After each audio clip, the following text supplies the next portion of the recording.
The border restrictions slapped on Doha in the Gulf are expected to have a major impact on the country's national carrier, Qatar Airways. Not only will Qatar Airways no longer be allowed to use their own airspace, but Qatar jets will also be banned from landing in those countries on scheduled flights. Both Etihad Airways and Emirates have also suspended flights to Qatar. With the airspace closed, destinations in North Africa will be tricky to reach, and the situation is complicated too by no-fly zones over Iraq and Syria. Many destinations in Europe and in the Middle East can now only be reached via another country or via longer routes, making travel time longer and more expensive. But other destinations in North and South America, Australia and the Far East can still be serviced using airspace over Iran and Pakistan. Well, for more on this, we're joined by aviation industry specialist Desmond Ross. He's the managing director of DRA International, and he joins us now from Kabul. Thanks for coming on. Now, Qatar has very little airspace of its own anyway.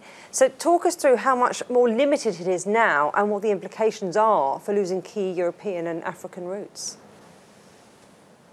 Good afternoon. Yes, you actually touched on it just in your introduction, the fact that they will now have to fly significantly longer distances to achieve most of their destinations is going to cost more in fuel, increasing the cost of the operation, and also significantly longer flight time, which is going to be a disadvantage for the passengers who will start to look at options to fly on other airlines. If they don't want to spend an extra hour or two in the air, they will go via Emirates or Etihad or one of the other options that they've got in this region. And that's going to mean a loss of business for Qatar Airways. Their operations will cost more, they're going to be earning less, and it's not a very good picture for the next few months until this thing can be sorted out. So it sounds expensive. It's going to cost in time, as you've said, with longer flight times. It's also going to cost in terms of money, particularly if Qatar Airlines is going to need to ground its fleet. But could other regional airlines benefit here? Well, they certainly will, because the people will still need to go to places, and they will use alternative airlines. And if they're operating from this particular part of the world, it will have to be to the advantage of Emirates, Etihad, Air Bahrain, Jordan Airways, and Royal Jordanian, I'm trying to say, and any of the other carriers that are in this area. I think Qatar Airways will lose significantly, and that will affect the whole national economy. Let's talk about passengers. What does it mean for those who are planning to get in or out for business or for pleasure? They can still do it, particularly if they have to go for business. They'll find a way to get there. It's just going to take longer, and maybe some people will be completely put off continuing with whatever it is they're trying to do. I would suggest that tourism will go down very significantly and very quickly. The whole thing is a bit of a disaster for Qatar Airways, and it has to be resolved at the diplomatic level. It's all happened so quickly as well that no one's really had any time to plan for it or work out what the options are, and hence the bit of a mess that's gathering now at the Doha Airport.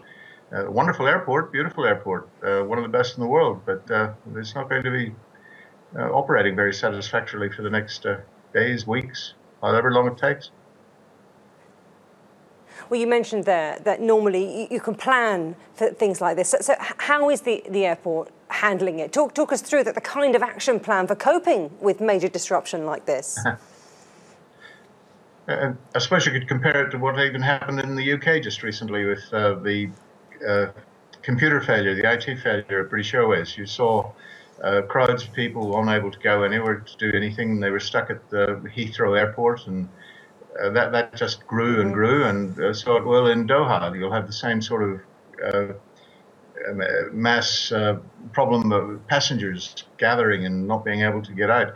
The airport itself will find a way to cope with it by providing some sort of space and areas where people can rest and relax. But the airline itself it's not something that really you can plan for. And in this case, there was no opportunity to plan for it. And I doubt that they would have a plan B, as it were, for closed airspace all around them. I don't think anyone ever expected that to happen.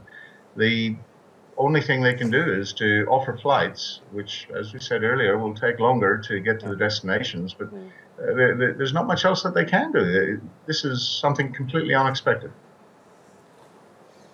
It's easy to say with hindsight, though, isn't it, that you should always plan for the unexpected. Well, Desmond Ross, Managing Director of DRA International, thank you.